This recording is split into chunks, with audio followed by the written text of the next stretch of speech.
station? Well, we have it right up there. Let's call the Ogdensburg Water Station meeting to order. It is 11:15 on July 6th. Wade, you want to take us through this? Certainly. Mr. Chairman, there is, let me back up half a step for the benefit of our new board members. What is the border station and why do we have it? Why is it separate from Ogdensburg Regional Authority? Back when the border station was built, the authority did not have a bonding legislation intact that it said it could bond, but specified a method that no longer existed at the time.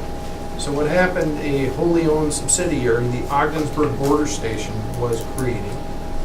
And it's separate and apart from the Bridge and Port Authority, but has the same board of directors. The border station bonded. The border station has bonds, and those bonds will be paid off within 2 years, I think, left on those. At that point, the border station, that entity really can go away. There's no purpose for it anymore. It was only strictly because of the need for bonding. And with the help of Senator Ritchie and Assemblywoman Russell, our bonding legislation was corrected last year, and now we can bond and do everything that we should have been able to do back when the border station was created. So this is soon to be a vestigial part of the organization. I hope that helps to bring you up to speed. That being said, whenever we do work on the border station or whether anything occurs there, we have to have a meeting on, it's not every month, but on an as-needed basis, and we need to approve things at the border station specific to that business unit.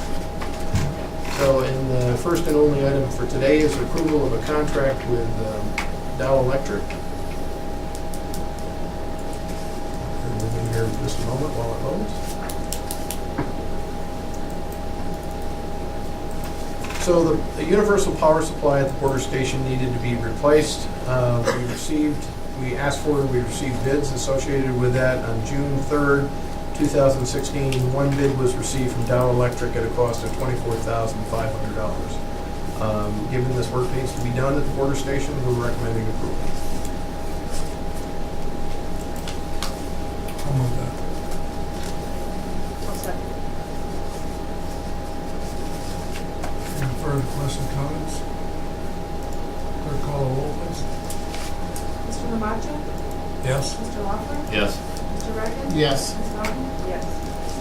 Yes.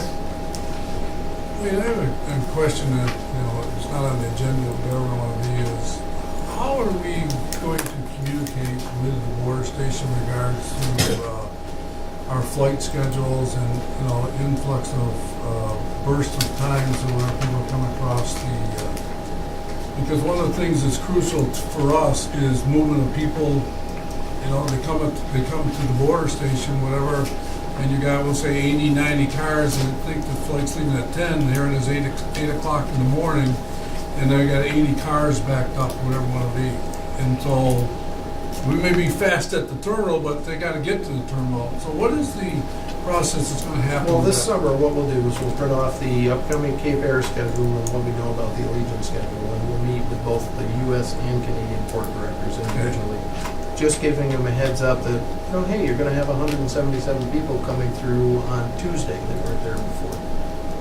Or you can expect them returning to Canada on, Tuesday 4 o'clock, or whatever the time is there. We'll share that information.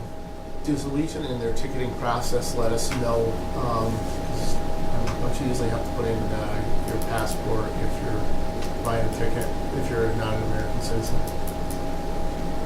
I think that's one of the advantages of flying out of Ogdensburg is that happens over here, not in the airport. Okay. No, but what I'm saying is there going to be any way that Allegiant will know that if the people are American citizens or Canadian citizens when they purchase their ticket? Buried within their database, they would have a home address, so yes, they would know. So Whether we will know is another thing. That's what I'm saying. So I mean, if we could initially say, hey, if we can give them some better data than just say, hey, you might, then they might say, hey, we're not going to do anything different than we're doing. But if we can identify, hey, you're gonna. You know about that, Patrick? gets sticky because the airlines can only Confidentiality. release so much information about their passengers on board. It's something that I can check with them with. What I'm saying is obviously we're not looking for specific people or Right, just say, just hey, numbers. we've got this new first flight coming in and there's gonna be 35 people, that have Canadian addresses. So we can give the border station a heads up. Because the last thing we want is initially is those people to have a bad experience. We can certainly look into that.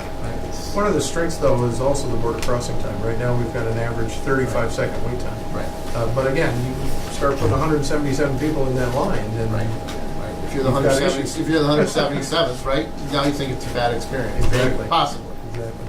But we will communicate with both Well, border stations. it's an interesting component, you think about it, you fly out of Ottawa, the custom immigration, there's American, because you're gonna go, into America, or if you're going Canadian, you have to go to the Canadian side, because you're gonna flight whatever.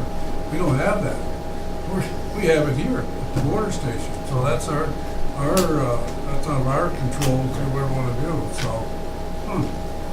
Well, you can find out how much the average wait time is and how big the lines are. Once people get used to traveling, Right. they're gonna know it's gonna, because you're not gonna know how many are gonna come from this side of the border or that side. They'll be prepared for it. They'll go through, they'll come earlier like you do to anything else. You're already told that most airports be there 2 hours early, even though that's ridiculous, at some of the ones I fly out of. But, they said be there 2 hours early for the Vegas flight. And my wife and I got up early, got in the car, got to the Vegas airport. We were probably the only people there. Well, we fly out 6 o'clock in the morning up there, and so you can be there 2 hours early, but the customs people aren't there until 5 in the morning. You So gotta I wait. wait for an hour for them to open up, and I'm going, wait a minute, what's going on here? So, In Ottawa, they have been known to leave early though. If you're not there 2 hours in advance. oh, they'll do that. They've left people behind. Yeah. But All right, so that we have that built into there, or whatever, okay. Anything else we have? Not for the border station. Okay. Need a motion to turn that? So moved. Second. All in favor? Aye.